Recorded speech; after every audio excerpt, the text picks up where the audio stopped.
गोर लगै छी, अपने सबके मिथिला संस्कार पर स्वागत करै छी। एकटा कोजगरा के गीत दै छी, चुमानक कोजगरा गीत दै छी। कथिला तऽ जेहने चाँद चमकै छी तेहने मखान चमकैत रहै छी। आ पूरा गीत सुनऽ के कोशिश करब आ सब्सक्राइब करऽ के नहीं बिसरबै, जरूर सब्सक्राइब करबै आ कहबै जरूर। एलैया आसिन कोजगरा चमा चमे चमके ई जोड़िया। एलैया आसिन कोजगरा चमा चमे चमके ई जोड़िया। चांद समानो मखानो जे चमके, चांद समान मखानो जे चमके। हरद समानो जे केरा चमा चमे चमके ई जोड़िया। हरद समानो जे केरा चमा चमे चमके ई जोड़िया। एलैया आसिन कोजगरा चमा चमे चमके ई जोड़िया।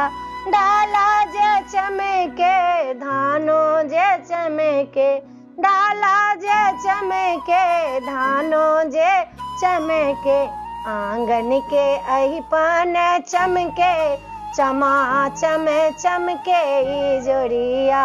आंगन के अहिपन चमके चमा चमे चमके ई जोड़िया।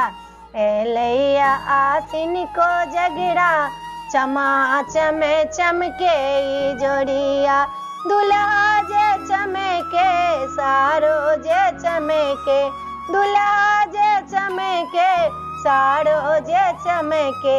दुल्हा के चंदन चमके चमा चमे चमके ई जोड़िया। एलैया आसिन कोजगरा चमा चमे चमके ई जोड़िया।